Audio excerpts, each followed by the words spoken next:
Hello दोस्त, आप सभी को अपने यूट्यूब चैनल अखंड बात एजुकेशन प्लेटफॉर्म पे स्वागत है। कल हम लोग बिंदुसार के बारे में पढ़ चुके थे और हम लोग मौर्य वंश के बारे में पढ़ रहे हैं लोग, ठीक है। तो जिसमें से एक क्या कहते हैं, चंद्रगुप्त मौर्य और बिंदुसार के बारे में क्या कर चुके हैं हम लोग, पढ़ चुके हैं लोग। अगर जो आदमी वीडियो नहीं देखा है वो पीछे जाकर क्या कर सकता है, वीडियो मेरा देख सकता है। तो चलिए हम लोग आज अशोक के बारे में जानेंगे लोग पूरा विस्तार से। कल कुछ बातें अशोक के बारे में हमने डिस्कस किया था, लेकिन आज हम लोग उसको एक विस्तार पूर्वक से क्या करेंगे, डिस्कस करेंगे। तो देखिए, जो सम्राट अशोक यानी कहने का मतलब जो अशोक थे, उन्होंने 269 ईस्वी से लेके 232 ईस्वी तक क्या किया था, मगध पे शासन किया था, ठीक है। इनका जन्म 304 ईस्वी में पाटलिपुत्र में हुआ था। कहाँ हुआ था इनका जन्म? 304 ईस्वी पाटलिपुत्र में हुआ था। किसका जन्म? अशोक का जन्म, ठीक है। इनका पिता का नाम बिंदुसार था तथा माता का नाम क्या था? शुभधांगरी था, जिसे धर्मा के नाम से जाना जाता था। किनके? इनके माता को, ठीक है। किस नाम से? धर्मा के नाम से। क्वेश्चन अगर पूछ देगा जैसे एग्जाम में कि सम्राट अशोक के बाप का नाम क्या था या पिता का नाम क्या था, तो बिंदुसार, और माँ का नाम क्या था, तो शुभधांगरी, ठीक है।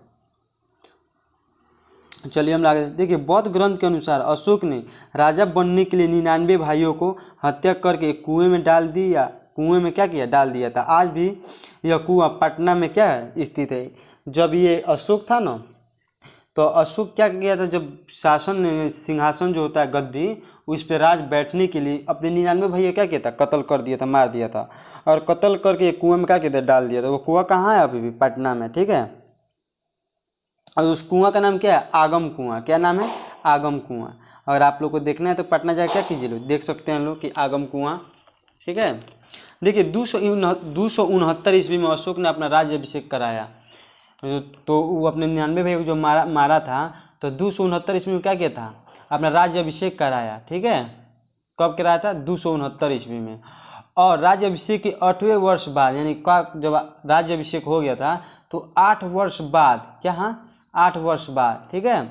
8 वर्ष बाद 261 ईस्वी में अशोक ने कलिंग पर आक्रमण किया तथा कलिंग के राजधानी तोसली पर अधिकार कर लिया। जब उन्होंने क्या किया कि जब उन्होंने सिंहासन पर बैठ गया, 269 ईस्वी में क्या किया? राज्याभिषेक करा के सिंहासन पर बैठ गया। तो जब बैठने के जस्ट 8 वर्ष में, 8 वर्ष के बाद उन्होंने 261 ईस्वी में कहाँ पे क्या कर दिया? आक्रमण कर दिया, कलिंग पर आक्रमण कर लिया, और उसका राजधानी तोसली का क्या कर लिया? अधिकार में कर लिया था। कौन? अशोक, ठीक है। कलिंग आक्रमण की जानकारी खारवेल की हाथी गुफा अभिलेख से मिलती है। अगर आप लोगों को कलिंग के बारे में, कलिंग में जो आक्रमण उसका अगर उसके बारे में अच्छा खासा जानना है, तो एक क्या है? अभिलेख है। कौन सा अभिलेख? खारवेल की हाथी गुफा है, ठीक है। उसका नाम क्या है? खारवेल का हाथी गुफा अभिलेख है, ठीक है। इसी अभिलेख से किसकी जानकारी मिलती है? कलिंग पे जो आक्रमण हुआ था उसकी जानकारी मिलती है। इस अभिलेख के अनुसार कलिंग आक्रमण के समय कलिंग का राजा नंद राज था। यानी कहने का मतलब जब अशोक ने वहाँ पे क्या किया था? आक्रमण किया था, तो उस समय कलिंग का राजा कौन था? नंदराज। कौन थे? नंदराज थे, ठीक है। चलिए हम लोग आगे चलते हैं लोग। देखिए, कलिंग में हुई भीषण नरसंहार को देखकर अशोक का हृदय परिवर्तन हो गया, और अशोक ने युद्ध नीति का सदा के त्याग दिया और भैरघोष के स्थान पर धम्मघोष की स्थापना कर दिया, ठीक है। यानी कहने का मतलब, कलिंग पर जब अशोक ने अपने सैन्य के साथ क्या किया था? आक्रमण किया था नंदराज के शासन में, जो कलिंग का राजा था नंदराज, ठीक है। तो उस समय जब ये किया था, तो वो भीषण आक्रमण हुआ था कि किसी बच्चे के सीने में तलवार घुस गया था, तो कोई मर गया था उसके, तो वो बच्चा बिलख रहा था, ठीक है। तो अशोक ने जब ये दर्दनाक सीन देखा ना, तो उसका हृदय परिवर्तन, ये अपने हृदय क्या किया? बदल लिया, और उसी वक्त उन्होंने अपने क्या किया? तलवार को, अपने हथियार को क्या किया? सदा के लिए त्याग दिया, और भैरघोष के स्थान पर क्या किया? धम्मघोष की स्थापना कर दिया। यानी शांतिपूर्वक रहने का कर दिया? स्थापना कर दिया। ऐसा माना जाता है कि अशोक ने हाथियों को प्राप्त करने के लिए कलिंग पर आक्रमण किया था। अब आप लोग सोच रहे थे, ठीक है, अशोक ने आक्रमण किया कलिंग पर, फिर वो आक्रमण किया क्यों था? तो वो आक्रमण इसलिए किया था, वो उस हाथी के लिए किया गया था, ठीक है। मतलब ऐसा बोला जाता है कि वो जो आक्रमण हुआ था, किस के लिए हुआ था? हाथी के लिए हुआ था। काय के लिए हुआ था? हाथी के लिए हुआ था, ठीक है।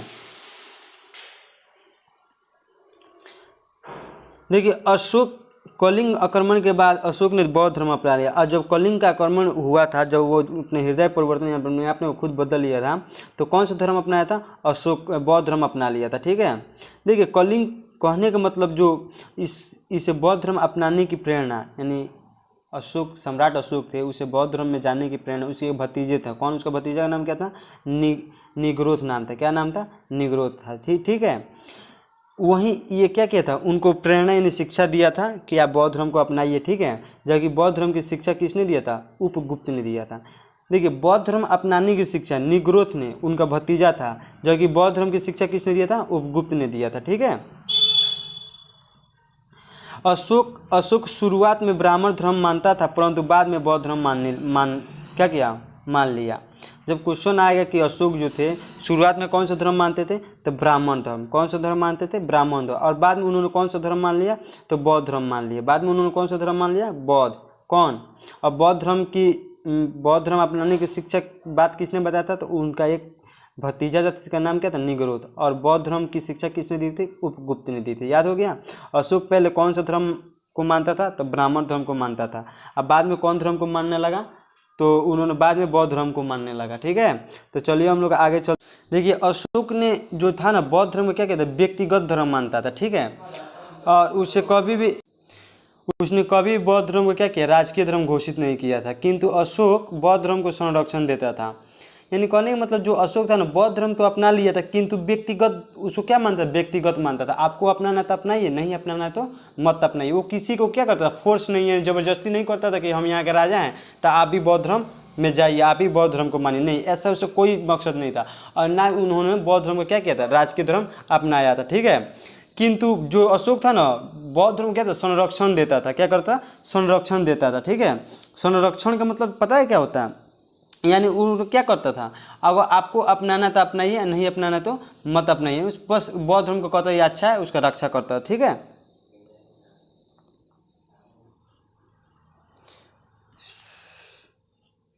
क्या अशोक ने आजिक संप्रदाय के लोगों को गाय में स्थित बराबर की पहाड़ियों में 4 गुफा दान में दिया था।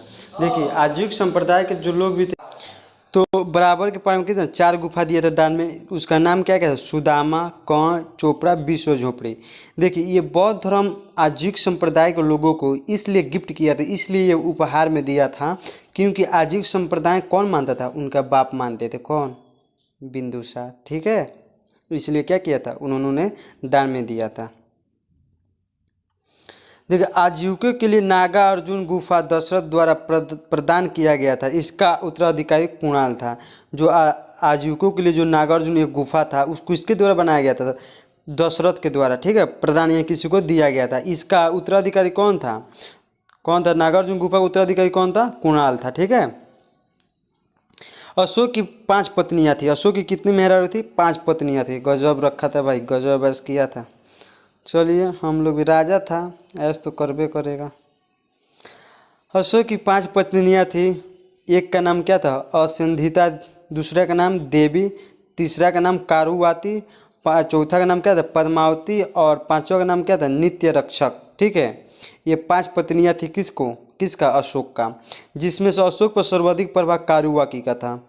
जिसमें अशोक सबसे ज़्यादा प्यार किसको करता था? कारुवाकी को करता था, इसको करता था। ठीक है, हो सकती है सुंदर होगी इसीलिए करता होगा, जैसे शाहजहां ने किया था मुमताज़ के लिए। ठीक है, चलिए आगे। कारुवाकी को कहने पर ही अशोक ने युद्ध त्याग दिया। ओहो, बात यहाँ है। जो अशोक किसका बेटा था? कारुवाकी का बेटा था। और कारुवाकी किसकी पत्नी थी? तो बिंदुसार का। तो बिंदुसार का ये बेटा कौन था? अशोक था। ठीक है, आगे समझ में। इसी के कहने पर कौन युद्ध को त्याग दिया था? अशोक। किसके कहने पर? कारुवाकी को कहने पर। ठीक है, कल्हण के पुस्तक राजतरंगिणी से पता चलता है कि उसका अधिकार कश्मीर पर भी था। अशोक ने कश्मीर में झेलम नदी के तट पर श्रीनगर की स्थापना किया था तथा नेपाल में ललितापतम देवपतम नामक नगर बसाया था। देखिए जब हम आप लोग को बताए थे, जब उसका बेटा सुसीम वहाँ का शासक था, तो उससे जब वो क्या हुआ था, वो युद्ध नहीं रोका गया था, तब ये कौन? अशोक गया था कश्मीर। और जब गया तो उसको क्या किया? युद्ध को क्या किया? रोक दिया। उसी समय वो युद्ध कहाँ हुआ था? झेलम नदी के तट पर, ठीक है, जब वो वहाँ पे गया था, यथी हो गया था, तो वहीं पे वो क्या किया, झेलम नदी के तट पे एक नगर था जिसका स्थापना कर दिया, क्या, श्रीनगर का स्थापना कर दिया था, ठीक है, उस जगह को। और इसका जो भी इसका बारे में पता कौन से पुस्तक से चलता है, तो कल्हण की एक पुस्तक है राजतरंगी, उसी से पता चलता है, ठीक है। और नेपाल में ललितापतम देवपतनम नामक नगर बसाया था। और उन्होंने कौन, अशोक ने नेपाल में भी 2 नाम बसाया था, 2 नहीं, एक ही नाम को 2 नाम से जानते हैं, एक ललितापतम या देवनातमपतम, क्या कहता है, नगर बसाया था, कहाँ, नेपाल में बसाया था, कौन, अशोक।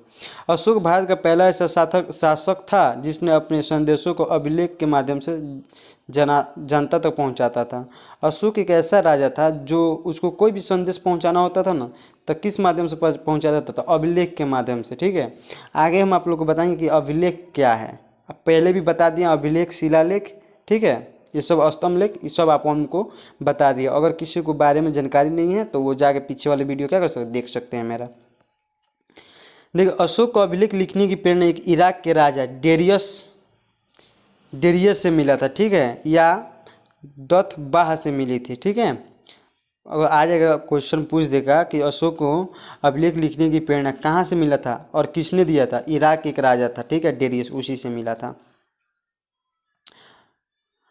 अशोक के अभिलेख की भाषा प्राकृतिक थी जिसमें 4 लिपियों में लिखा गया था। अशोक जितने भी अभिलेख को लिखता था कितने लिपि, मात्र महज 4 लिपि में लिखता था, कितने लिपि में, 4 लिपि में लिखता था, ठीक है। और वो और कौन सी भाषा में लिखता था, प्राकृत भाषा में, कौन सी भाषा में, प्राकृत भाषा में। देखिए पहला क्या था, ब्राह्मणी, कौन सा लिपि, ब्राह्मणी लिपि। देखिए यह सर्वाधिक भारत में मिले हैं, जैसे ब्राह्मणी लिपि से जितने भी अभिलेख लिखे गए हैं वो कहाँ में मिले हैं, सर्वाधिक भारत में मिले हैं।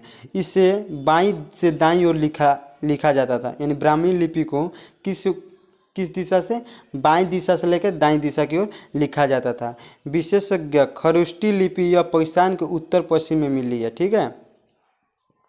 जो खरोष्टी लिपि है, यहाँ पे थोड़ा सा मिस्टेक हो गया है, आप खरोष्टी लिपि को क्या कर दीजिएगा, यहाँ पे 2 कर लीजिएगा ना, यहाँ पे, ठीक है। ये खरोष्टी लिपि, ये 2 नंबर है।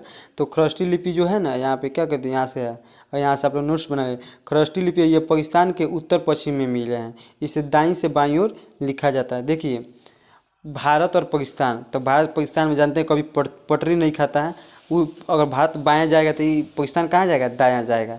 तो ऐसे आप याद कीजिएगा कि जो ब्राह्मणी लिपि था भारत में मिला हुआ था, और किस दिशा में, तो बाएँ से दाएँ।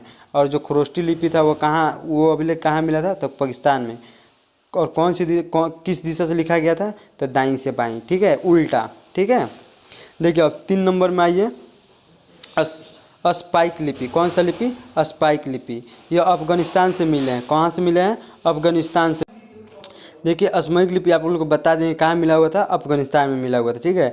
4 नंबर क्या है, ग्रीक लिपि। ये ग्रीक लिपि ये भी अफगानिस्तान में ही मिला हुआ था, लेकिन उत्तरी सीमा में मिली हुई थी। किस सीमा में, उत्तरी सीमा में मिली हुई थी, कौन, ग्रीक लिपि।